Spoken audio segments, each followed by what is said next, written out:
Hey there guys, I am the Six Machine and welcome back to another Warhammer video. So you all seem to like the Wraithguard video yesterday, so I thought we would take a look at some of the other rumours and leaks that we've seen so far for the Eldar over the next couple of weeks until the Codex actually starts getting some proper official previews from the Warhammer community, and I am expecting the Eldar Codex to be the very next one after the Tau release, so I am personally imagining sometime in mid-late February for it. So whilst we wait for that, let's see what other changes may be coming for the pointy ears. And today we're going to be taking a look at the Warlocks, not only because we have a leaked datasheet for them, but also because on that leaked datasheet we also get to see what looks to be a brand new model for the Warlocks as well. And although, as always, it is potato cam quality, I am personally really excited to see this model in all of its glory when they do finally show it off, because just from the little image that we can see, it does look really cool.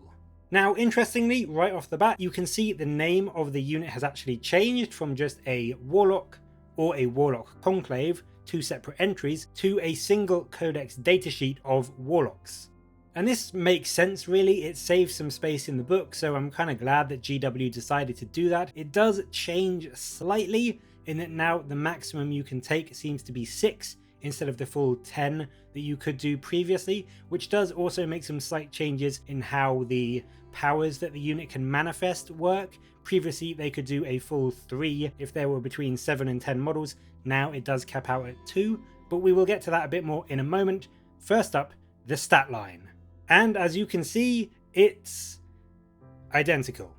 across the board. No changes whatsoever. So what you know and love about Warlocks at the moment, you will still know and love in the new Codex too. On the weapon front though, we do have some more significant changes, although still nothing especially major, to be honest. The Shuriken Pistol gains a pip of AP, going to -1, and also retains the Shuriken ability of course, which I believe from what we know already is still -3 AP on wound rolls of 6, but let's be honest, it's the other weapons that you can take that you will be using the most on these guys, and one of those is the Singing Spear. And this has had a bit of an odd buff slash nerf. The shooting profile is the same strength, same range and same AP, but it loses the always wounding on 2+ part of its profile. But to make up for that loss however, it does jump from a swingy D3 damage to a flat 3, which is a huge boost in terms of its reliability, and with strength 9 you will still be wounding most things on 2s or 3s anyway,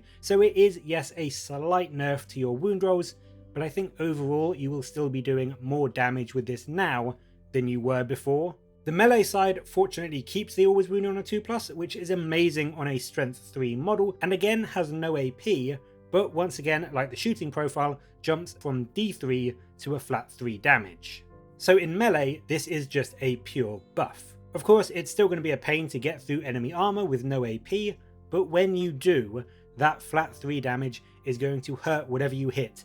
a lot.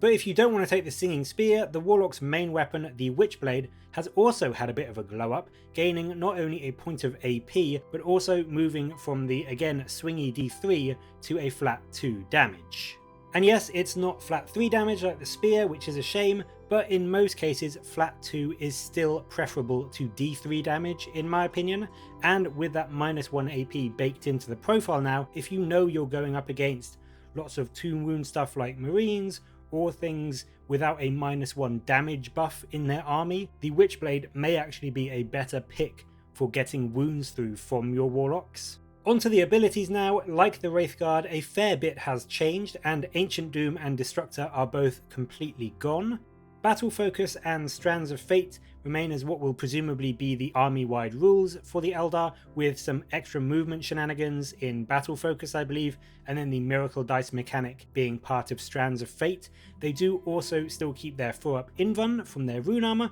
which is frankly brilliant on a model with a 6-up save, and then they also have the Warlock Conclave and the Seer Council rules. Warlock Conclave makes your single units of Warlocks, so you can take them in squads of 1 to 6, but if you just bring one, Warlock Conclave makes that Warlock a character, so you get that tasty Lookout Serve protection, and then Seer Council means that you can take these guys without using up a battlefield slot if you have a Farseer in your army, which is always a really handy little bonus to have on a datasheet, meaning that you don't have to spend that precious elite spot, which these guys are in now, to bring these guys along when you could be using it for, you know, aspect warriors or whatever else ends up being in the elite spot in the new codex. Finally, on the psychic power front, if this unit is 1 to 3 warlocks, it knows smite and 1 other power and can cast and deny 1 power, whilst when you get to above 4, you get to know, cast and deny an additional 1. So a squad of 4 warlocks can be rocking around knowing 3 spells, including smite of course,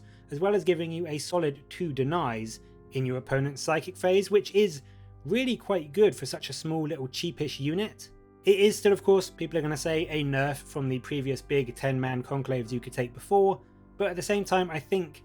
realistically it's nice to have a bit of a smaller, cheaper, easier to hide unit on the battlefield. So while some people may miss taking, you know, full big 10-man squads, I think the 1 to 6 restriction actually isn't that much of a bad thing overall. And on the topic of that, of course, is the issue of their price, and they seem to have dropped from a power level of 3 for a single warlock to just 2, as you can see on the datasheet, and at the maximum of 6 models now, they are just 7 power instead of the hefty 12 that they would have been previously. Overall, I have to be honest, I'm really hyped with these rules. I think they look pretty decent for the warlocks, but more importantly, I'm really excited to see that new model in some better detail. I love personally how much the Eldar range seems to be getting an update, how widespread it seems to be and not just 1 or 2 units. It is massively deserved and it is well overdue. So I'm looking forward to seeing all of the new Eldar models when they get them, and it looks like these rules are going to